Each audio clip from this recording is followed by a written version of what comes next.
자, 감정이 보내는 행동 신호 제목 쓰세요. 감정이 보내는 행동 신호. 감정이 보내는 행동 신호. 자, 요거는 왜 공부를 좀 해야 되냐면요. 대부분 사람들이 부정적인 감정을 싫어해. 그렇지. 자, 부정적인 감정 싫어하는데 이제 부정적인 감정을 싫어할 이유가 없다는 거예요. 왜냐하면 모든 부정적인 감정은 긍정적인 행동 신호를 보내거든요. 맞아요. 모든 부정적인 감정은 긍정적인 행동 신호를 보냅니다. 그래서 이 부정적 감정이 보내는 행동 신호를 받아들이잖아요. 그죠? 부정적 감정이 보내는 행동 신호를 받아들이게 되면 내 삶이 오히려 더 성공적으로 바뀔 수 있다는 것이죠. 그런 점에서 이제 항상 우리 두루마리 들고 뭐 이런 게 나오잖아요. 밀물이 들어오면 썰물이 빠져나갑니다. 자, 아침에 잠을 깨게 되면 여러 감정들이 막 들어온다 그래요. 어떨 때는 우울한 감정, 어떨 때는 무기력감, 어떨 때는 외로움, 또 어떨 때는 자신감, 열정, 숱한 감정들이 막 이렇게 밀물 썰물처럼 들어왔다 빠져나간다 이 말이에요. 근데 그 감정에 노예가 되면 안 된다는 거죠. 자, 그 감정이 보내는 신호를 받아들이라는 거지. 그러면은 자, 지금까지 10가지 제가 감정을 이야기를 해드릴 거거든요. 네. 이 10가지 감정이 어떤 신호를 보내는지 한번 정리를 해봐요. 자, 첫 번째 불편함. 불편함. 첫 번째 불편함. 불편한 거 사람 좋아하지는 않죠. 네. 근데 불편함도 어떤 신호를 보낸다는 거죠. 그게 어떤 신호냐면 뭔가가 잘못되어 가는구나 이거야. 뭔가가 잘못되어 있구나라는 신호예요. 자, 뭔가가 잘못되어 있구나. 그래서 행동을 다시 살펴보고 행동을 수정해야 된다. 자, 뭔가가 잘못되어 가고 있으니 나의 행동을 다시 살펴보고 행동을 수정해야 된다. 라는 신호예요. 자, 다시 정리합니다. 불편함이라는 것은 뭔가가 지금 잘못되어 가고 있기 때문에 나의 행동을 다시 살펴보고 행동을 수정해야 된다라는 신호입니다. 오케이? 네. 혹시 불편한 점 느낀 적이 있었나요? 불편한 점 느낄 때는 저는 제가 불편한 거 느꼈을 때는 제 욕심이 좀 들어가면 불편해요. 그러면 욕심을 좀 내려놔야 된다는 거예요. 그죠, 알아차리죠. 네, 욕심을 내려놔야 된다. 네. 내 행동을 다시 재수정을 해야 네. 된다는 거죠. 자, 좋아요. 그다음에 두 번째 두려움. 두려움은 오늘 하루 내내 이제 다루었지 않습니까? 이제 두려움은 뭐냐면은 이제 앞으로 일어날 일에 대해서 미리 대비할 필요가 있다는 거예요. 앞으로 일어날 일에 대해서 어떤 대비를 할 필요가 있다. 자, 이를테면 두려움 중에 뭐 발표에 대한 두려움이 있을 수 있잖아요. 그럼 발표에 대해서 미리 좀 대비를 하고 훈련해야 된다는 이야기예요. 시험에 대한 두려움이 있다. 시험 대비를 좀 해야 된다는 이야기죠. 영업에 대한 두려움이 있어요. 영업에 대한 실패의 두려움, 거절에 대한 두려움. 영업의 두려움이 있어요. 자, 영업에서 고객 만나기 전에 고객에 대해서 더 많은 정보를 수집하다 한다든지 어떻게 상담할 것인지 리허설을 한다든지 미리 좀 준비를 해야 된다는 거예요. 그렇죠? 또 인생에 대해서 미래에 대한 두려움이 있어요. 그럼 미래에 대해서 뭔가를 좀 준비를 해야 된다는 거예요. 이렇게 두려움이라는 것은 어떤 일에 대해서 준비를 할 필요가 있다. 대비를 할 필요가 있다라는 걸 보내줍니다. 혹시 두려움 있는 분 계세요? 어떤 저는 이 두려움을 이거를 진짜 해결하느라고 살았어요. 네, 이걸 해결하느라고 스피치도 다녔고 네, 또 교수님한테도 사실은 그러한 걸림을 풀려고 이 공부를 하는 거죠. 그래, 사실적인 제가 바라면 딴 게 해결이 아니라 내 마음 안에 걸림이 없이 네, 진짜 아무렇지도 않게 사는 삶을 살려고 이런저런 교육들을 받는 것이 다른 목적이 아니라고 생각을 해요. 네. 네. 이제 두려움이 좀 많이 해소되고 있습니까?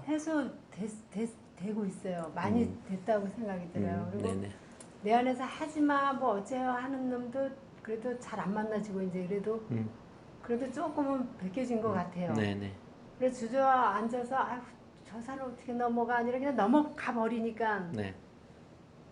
하고 싶지 않아도 해보니까 그렇죠.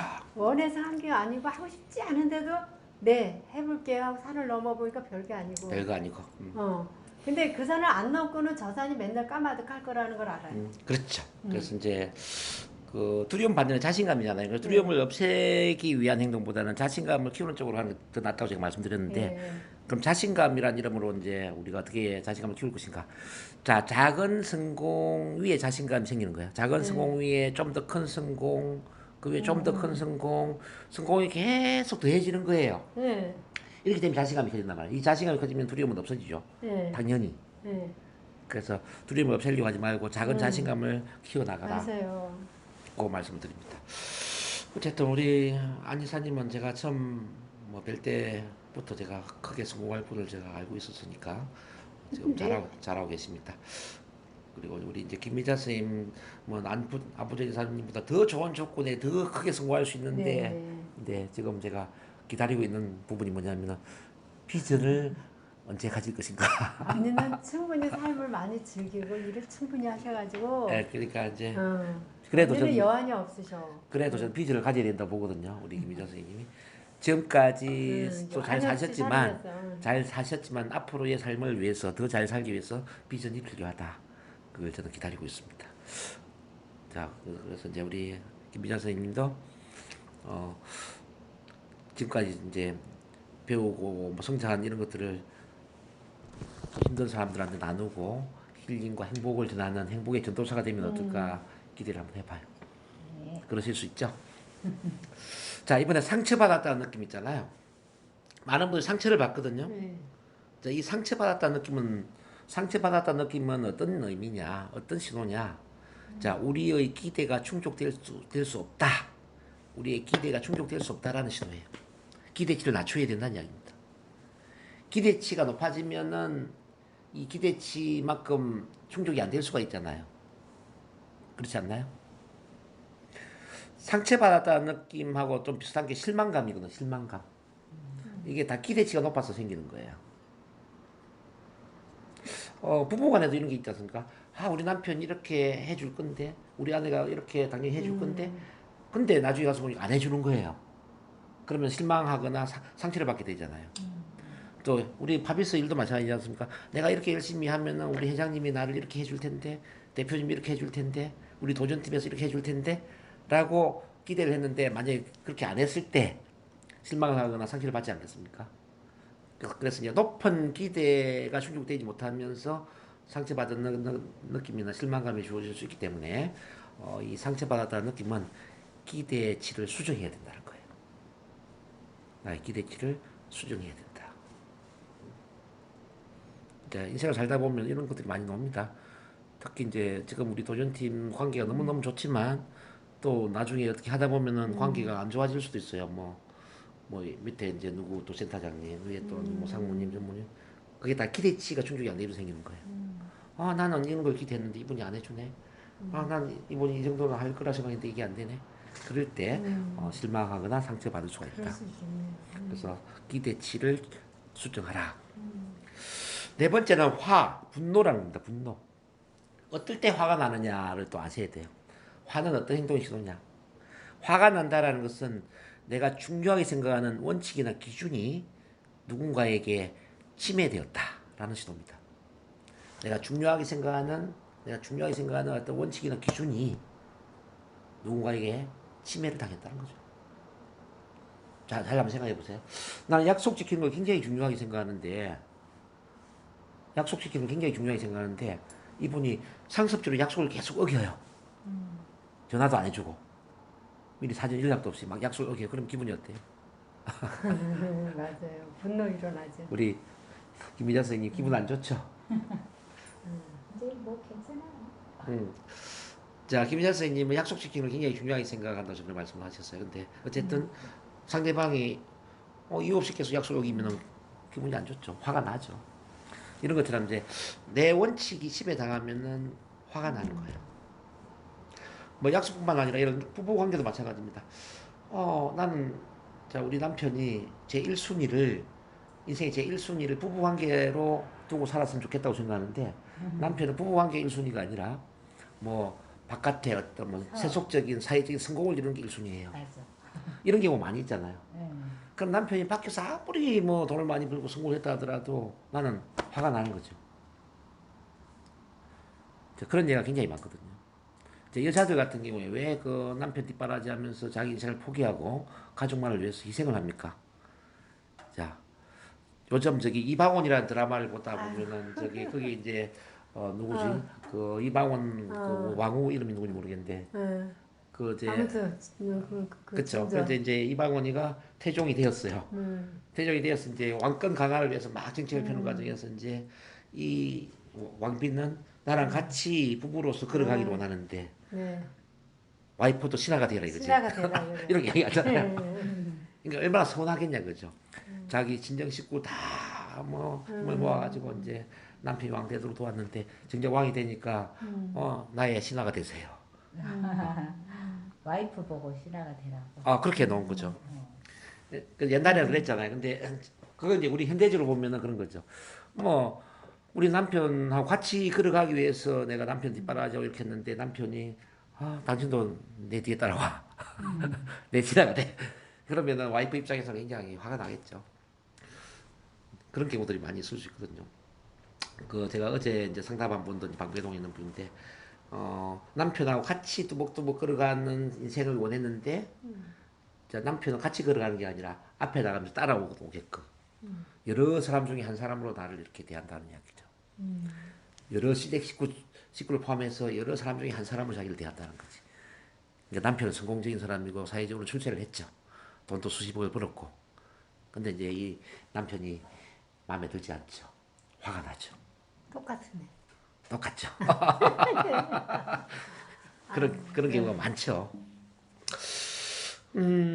그래서 이제 이런 부부 관계나 뭐 어떤 뭐 우리가 인간관계를 보면 이렇게 이제 화가 나는 경우들을 쭉 보면은 사실은 서로의 원칙 기준을 침해하기 때문에 생기는 거거든요.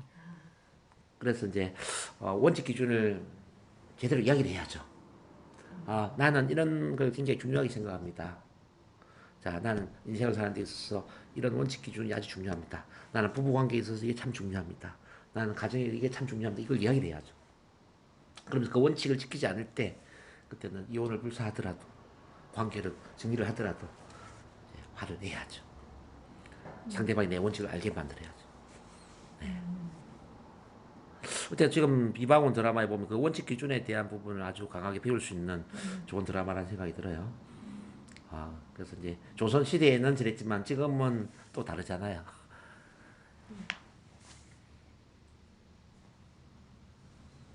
자, 근데 그럼 그냥 신하로 살으라고 그렇게 하는 거를 이제 제 나름대로의 의미는 예. 그냥 신하로 그냥 살면 참 편하긴 편하겠다 이 생각을 했어요. 네네. 근데 진짜 그 중전이 안목이 있고 남자 못지않게 이게 굳건하다 보니까 동성한 입장에서 톡 같이 가자고 하니까 네.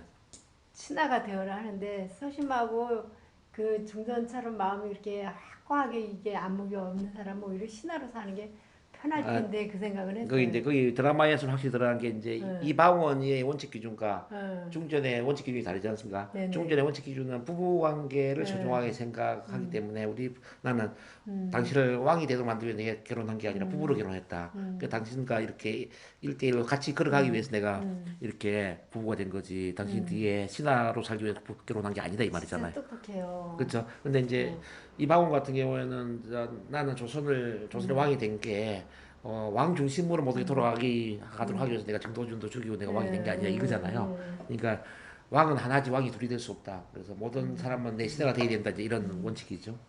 근데 부부 관계일 때는 그렇게 하고 네. 또 이제 뭐 또 그쵸. 그런 쪽으로는 또 그렇게 하고 그러면 되잖아요. 네. 그렇게 하는데 이제 문제는 그 중전이 정치에 관여를 하니까 자기 시댁 식구들을 동원해서 친정 식구. 친정 식구를 통해서 정치를 하려고 하잖아요. 그걸 하지 말라라고 하는 거죠. 근데 정치는 안 해도 되지. 그렇죠. 그걸 안 했으면은 그럼 편하지 않아 뭐. 그러니까 남편이 해야지. 둘이 다 나서면 뭐가 되겠어. 똑똑해서. 똑똑해도 그렇지. 그래서 어쨌든 그래서 나중에 이제 민씨 집안이 다 망하잖아요. 자기 그러니까 남동생 4명 다 죽고 자기 아버지도 사형받고 죽고 집안이 다 박살이 되잖아요. 중전만 남나? 중전만 남죠. 네. 태종은 왕권 강화를 원했기 때문에 너무 똑똑해서. 그래서 저는 이제 똑똑해서 안 좋은 게 그거야. 그래서 결국 이제 그 부부 관계의 원칙 기준이 얼마나 중요한가를 적나라하게 보여주는 드라마거든요. 제가 볼 때는. 근데 그래서 이제 그 원칙 기준을 이제 조율을 했다면 그렇게 민씨 집안이 망하진 않았을 거라 저는 봐요. 근데 이제 서로의 원칙 기준이 너무 강하다 보니까 서로 타협을 못했단 말이에요. 하여튼 중전 때문에 다 집안이 망했네. 그렇게 봐야죠. 근데 저는 오히려 신하로 살으려면 좋아서 내 일을 나 같으면 저 같으면 내 했을 텐데 아니 그러니까 그러네. 부부 관계일 때는 동등하게 하고 하고 이 정치에는 그러니까. 그냥 관여 안 해야지. 둘이 왕이 두 개 되면 되겠어? 그러니까요. 그래서 이제 지금 우리 현대판으로 보면 예를 들어서 이제 부부관계는 이렇게 가는데 여자가 남편 사업에 뛰어들 수 있잖아요. 그러면서 뭐 정치하는 것처럼 뭐 사업에서 남편 하는 걸 다 관여하려고 하면은 어떻게 되겠어요? 그럼 이제 사업에도 회장 그리고 그다음에 사장 그렇게 하면 이서열이 또 나뉘잖아요. 그렇죠. 그렇게 이거는 해야지. 이제 근데 똑같이 해주는 거지. 그건 아니지. 똑같은 해가 두 개일 수는 없지. 그래서 그렇게 하면 많이 사랑해주고 옛날처럼 품어주고 행복하게 살 텐데 네. 좀 이렇게 이렇게 주면 안 되겠냐고 네, 그렇게 그렇죠. 하잖아요. 근데 저는 네 하고 이렇게 그 지금은 어떠세요? 지금 시켜주는 대로 할 텐데. 아니 근데 얘하고 자기 하고 싶은 대로 할 사람. 지금 제가 볼 때는 이제 안보전 이사님 제가 오랫동안 뵙다 보니까 그 굉장히 기가 센 분이거든요, 이분이. 아 그니까. 겉으로는 부드럽지만은 네. 안은 굉장히 이제 센 분이죠. 그러니까 그래서 내하고 자기 예, 하고 싶은 제가 대로 봐도 해요. 유창현 선생님한테 아마 그럴 것 같아. 네 하고 이제 본인하고 그 싶은 곁에 할것 네 같아. 그러고 살더라고요. 그렇게 할 것 같아요 보니까. 근데 진정한 마음이 그냥 네예요. 그러니까 겉으로는 내 하는데 속마음은 하고 싶은 대로 해. 근데 속마음에 그걸 조작을 해서 난 네 해놓고 이걸 해는 게 아니라 네 하고 얘 하는 애랑 그냥 똑같은 거야. 네 했어도 이거는 그냥 이렇게 하는 거야. 어쨌든 그래서 네. 강해. 그러니까 이제 방해되나 보고. 강해. 그러니까 이제 우리 가장 무서운 분이 안부전 이사님이라 생각이 들어요. 그런 것 같아요. 왜냐하면 남편의 원칙 기준을 존중하는 거잖아요. 존중하면 자기 원칙 기준을 포기하는 것도 아니거든. 포기를 한 번도 안 했대요. 예, 우리 원칙 남편이. 기준을 존중하면서 내 원칙 기준도 밀고 나가. 남편 말이 맞아. 예, 이게 굉장히 무서운 거죠. 아 정말 무서운 거죠. 아니 그래서 그 드라마를 보다가 제가 그랬어요. 어머 신하가 돼서 네 하면 좋을 텐데 왜 그걸 안 하지 그랬어요. 둘이 같이 봤거든. 네. 나 같으면 네 그렇게 할게요. 그리고 난 사랑받고 그냥 네 이렇게 내 살게. 하고 자기 하고 싶은 대로 하면 돼. 그렇게 했는데 나만 그냥 네 하지 저 사람은 저거를 안 하지. 네. 똑똑해서 문제야. 안부전이처럼 좀 들똑똑하면 편하고 사랑받을 텐데 이야기를 했더니 예. 남편이 이래요. 아니지. 아우. 그 여자가 똑똑한 게 아니지. 그랬더니 이래요. 당신은 당신 하고 싶은 거 다 했잖아. 그 중전보다 훨씬 더 지혜로운 분이죠. 그러니까 왜요 내가. 그러니까 예스를 하고 있지만 그렇지만은 내가 하고 싶은 거 하니까 이게 대단한 거죠. 근데 이 사람을 어기려고 하는 게 아니라 이 안에 얘를 얘 해결하느라고 하는 거예요. 예. 그러니까 두려운 거 이제 없애고. 그러니까 지금 이제 그래서 안보전 이사님이 화나는 적을 저는 본 적이 없었거든요. 그게 그 비결이 뭐냐면 상대방 원칙 기준을 존중하면서 그리고 내 원칙 기준에 대해서도 상대방이 받아들이게끔 만드는 그 힘을 갖고 있으니까 화가 안 나는 거지. 화가 안 나는 거는 얘 해결하기 얘랑 싸우느라고 바쁘지 누구랑 싸울 그쪽으로 눈이 하나도 안 가지고 얘가 주저앉으면 얘 이기기가 너무 힘들어요. 그래 맨날 얘하고는 싸워요. 그냥 주관이 엄청 강한 사람. 그러니까 그렇죠. 얘 산을 넘느라고 이 산을 넘느라고 남의 산 넘을 게 없어요. 그래 내 산을 넘으면 이쪽의 산이 넘어져요. 남편의 산도 넘어지고 네네네. 그건 맞아요. 그죠. 그러니까 이제 남편이 받아주지 않을 수가 없는 거죠. 이 상황은. 그냥 이렇게 그래서 살아요. 제가 남편 그러니까 입장이면 모르게 알게 다 하는 거야 하고 싶은 대로. 그러니까 이제 존경하는 거예요. 정신적으로 이제 자기 와이프를 존경한다니까요. 그러니까 정신력이 더 강한 근데 거야. 어떤 면에서는 이렇게 존중하고 그렇게를 이렇게 봐요. 5개. 자, 다섯 번째가 뭐냐면 다섯 번째는 좌절감이라는 건데요. 좌절감. 좌절감은 뭐냐면은 현재 취하고 있는 조치는 별 효력이 없으니까 접근 방식을 바꿔야 된다. 현재 취하고 있는 조치는 별 효력이 없다. 그러니까 접근 방식을 바꾸어라. 이런 식입니다. 자, 현재 취하고 있는 조치는 별로 효과가 없으니까 접근 방식을 바꾸어라. 어떤 일을 하다 보면은 효과가 없는 게 있을 수 있지 않습니까? 자, 예를 들어서 이제 우리 파피스 같은 경우에 전단지를 막 1000장, 2000장을 뿌렸는데 한 명도 연락이 안 올 수도 있고 또 저 인체 정화 뭐 95%는 내 몸이 고친다 저 책에 막 이렇게 뭘 붙여가지고 사람들한테 100건 이상 나누는데 아무도 안 와. 그럼 좌절하겠죠. 자절하죠. 그러면 이제 그렇게 전단지를 붙이거나 책을 나눠주는 거 말고 다른 방법을 취해야 된다 이 말이에요. 맞아요. 또는 뭐 가게를 막 그 한 100군데를 들어가 명함을 돌렸는데 아무도 반응이 없어.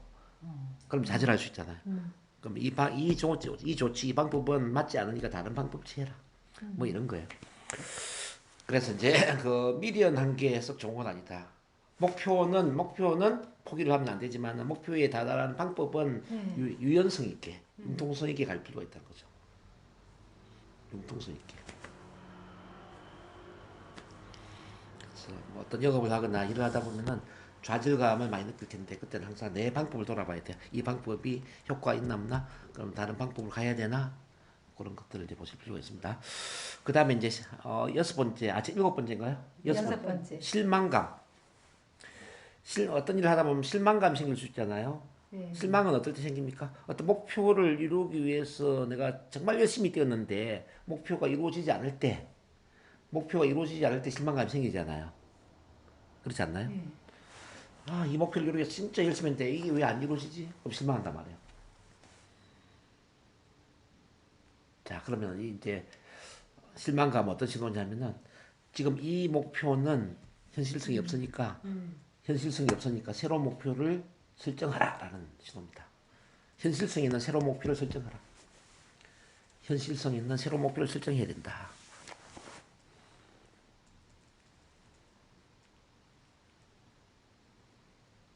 자, 뭐 영업에 있어서 이제 이럴 수 있잖아. 아, 이번 달에 2천만 원을 벌기 위한 목표를 가지고 열심히 뛰었는데 500만 원밖에 못 벌었어. 그럼 실망하겠죠.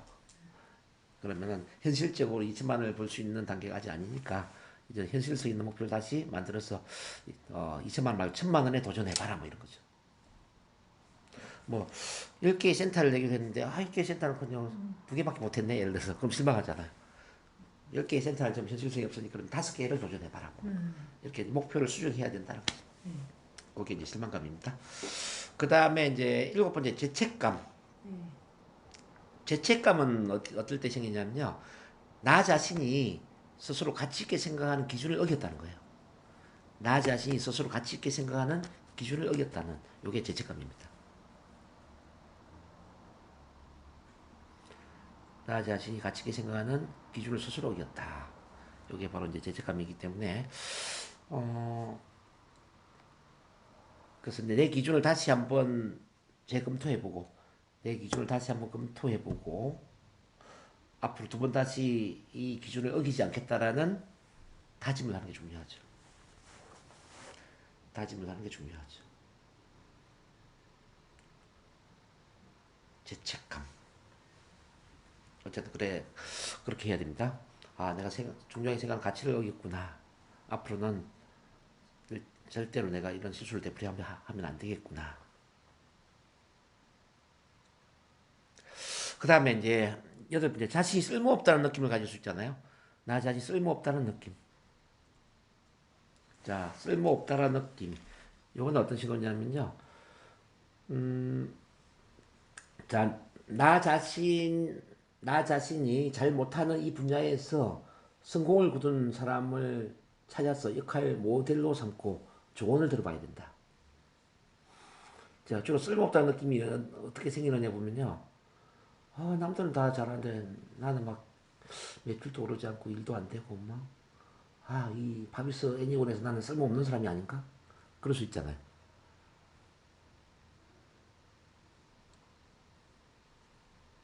자, 우리 안부전 이사님은 막 매달 이렇게 점수도 잘 오르고 하는데 나는 해도 안 되고 그러면은 나는 이게 쓸모없는 사람인가? 그럴 수 있거든요. 그러면 그 마음에 빠져있지 말고 우리 안부전 이사님 같은 분을 만나가지고 상담을 해봐야 된다. 이사님 어떻게 하면 이렇게 매달 매출도 잘 오르고 영업이 잘 되세요? 그래서 성공을 거둔 사람을 역할 모델로 삼고 조언을 들어야 된다. 자, 쓸모없다는 느낌은 주로 이제 자기가 어떤 분야에서 뭔가 실적을 이루지 못할 때, 능력 발휘를 못할 때 쓸모없다는 느낌을 많이 갖거든요. 그럴 때는 이제 그 분야에 성공한 사람을 찾아서 조언을 들어라. 그런 점에서 상담이 참 중요합니다. 상담. 그 다음에 이제 과도한 중압감이라는 게 있어요. 중압감. 자, 중압감은 한꺼번에 모든 일을 처리하려고 하는 과정에서 생기는 거잖아요. 한꺼번에 모든 일을 처리하고자 하는 마음에서 중압감이 생기거든요. 한꺼번에 모든 걸 처리하려고 하는데 이걸 다 이룰 수가 없어. 그러면 중압감을 느끼는데, 그런 경우는 일의 우선순위를 정해라. 자, 일의 우선순위를 정해서 가장 중요한 1순위부터 해라. 일의 우선순위를 정해서 가장 중요한 1순위부터 집중을 해라. 뭐 그런 지도입니다.